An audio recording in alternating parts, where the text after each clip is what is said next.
ఏపీలో ఎలక్షన్స్ వస్తున్నాయి కదా, ఎవరు సీఎం అయ్యే ఛాన్స్ ఉంది? మ్యాక్సిమం జగన్ వచ్చే ఛాన్సే ఉంది. బట్ నేను అట్లా జగన్ ఫ్యాన్ అని చెప్పను, తెలుగుదేశం ఫ్యాన్ అని చెప్పను, కానీ బయట సిచ్యువేషన్స్ పట్టించి జగన్ వచ్చే అవకాశాలు ఎక్కువ ఉన్నాయి. అంటే జగన్ ఏమీ అభివృద్ధి చేయలేదు, ప్రజల్ని సోమరిపోతులు చేసిండు. మళ్ళీ వస్తే ఆంధ్రప్రదేశ్ రాష్ట్రం ఒక బీహారు లేకపోతే ఒక రాజస్థాన్ లెక్క అంధకారంలోకి వెళ్ళిపోతుంది అంటున్నారు వీళ్ళు.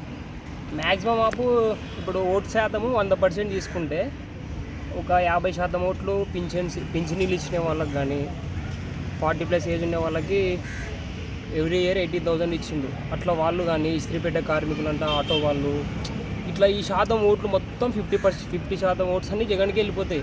వాళ్ళు ఏం ఆలోచిస్తారు, మనకు డబ్బులు ఇచ్చినారా, మనకి హెల్ప్ చేసినారు లేదా, వాలంటీర్స్ ఇంటి దగ్గరకు వచ్చి ఇచ్చినారు, ఇవి ఆలోచిస్తారు. కానీ బయట సిచ్యువేషన్స్, స్టూడెంట్స్కి జాబ్స్ వచ్చినాయి లేదా, ఇవన్నీ ఆలోచించారు అనమాట. ఓకే, ఒక 50% ఓట్స్ అన్నీ మ్యాక్సిమం జగన్కి వెళ్ళిపోతాయి.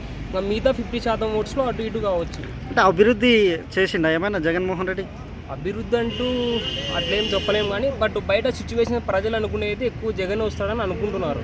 ఓకే, చంద్రబాబు నాయుడు డెవలప్మెంట్ చేయగలుగుతాడా, జగన్మోహన్ రెడ్డి డెవలప్మెంట్ చేయగలుగుతాడా? ఇంకా అవి ఏం చెప్పలేము. ఇంకా ఇప్పుడు జగన్ అయితే ఇంతకుముందు చంద్రబాబు నాయుడు హయాంలో అయితే మామూలుగా ఆంధ్రాకైతే కియా కంపెనీ ఇట్లా తెచ్చిండు. బట్ జగన్ వచ్చినా కూడా మామూలుగా చాలా జాబ్స్ ఇచ్చినాడు కదా, సచివాలయం జాబ్స్ కానీ వాలంటీర్స్కి.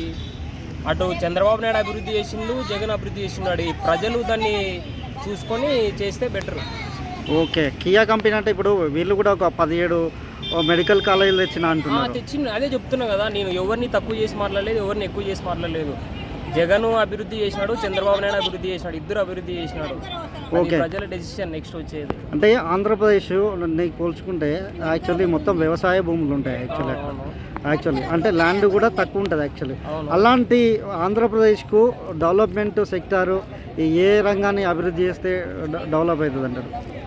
ప్రజలకి ఇప్పుడు మా నాన్నే ఉన్నాడు, తమలపాకులో ఆకు తోటలు బంధిస్తాడు మా నాన్న. ఓకే, అట్లా మామూలుగా కొన్ని ఇప్పుడు చెనక్కాయ ఇట్లా ఇత్తనాలకి ఏదైనా పంట నష్టం వచ్చినా కూడా దానికి డబ్బు వచ్చే విధంగా కొన్ని నష్టపరిహారాలు చెల్లించడానికి అవకాశం ఉంది. మా నాన్న ఒక తమలపాకు రైతు, మా నాన్నకి ఏ విధంగా కానీ ఎప్పుడు పంట నష్టం వచ్చినా దాన్ని గవర్నమెంట్ వరకు తీసుకొని పోయి ఏ రోజు కూడా మా నాన్నకి ₹1 వచ్చింది లేదు. ఓకే, వైసీపీ ఎన్ని సీట్లు గెలుస్తుంది నెక్స్ట్? చెప్పలేము. అది పిఠాపురంలో పవన్ కళ్యాణ్ గెలుస్తారా? పిఠాపురం అయితే మ్యాక్సిమం ఇప్పుడు ప్రజలు మామూలుగా మనం సోషల్ మీడియాలో చూసేదాన్ని బట్టి అయితే ఎక్కువ పిఠాపురంలో పవన్ కళ్యాణ్ గెలిచడానికి అవకాశం ఉంది. ఓకే, మంగళగిరిలో లోకేష్ అంత ఐడియా లేదు. ఓకే, టోటల్గా వైసీపీ ఎన్ని సీట్లు గెలుస్తుందండి? 175కి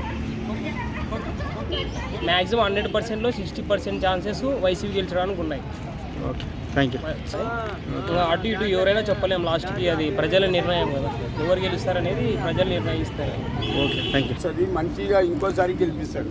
ఇదంతా నాకుడు నువ్వు కూడా అయితే ఇప్పుడు నాగర్ కర్నూలు బీజేపీ కంపల్సరీ.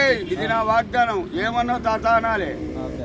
ఎలక్షన్లు అయిపోయినాక ఏమన్నావు తాత అనాలే. రాములు కొడుకు వరప్రసాద్ కంపల్సరీ విన్ అయ్యా. ఆయన ఎవరో నాకు తెలియదు, నా ఆశీర్వాదం ఉంటుంది. ఇది రంజాన్ నెల, పక్కా గెలుస్తాడు బాబాయ్. మల్కాజ్గిరిలో ఎవరు గెలుస్తారు? మల్కాజ్గిరి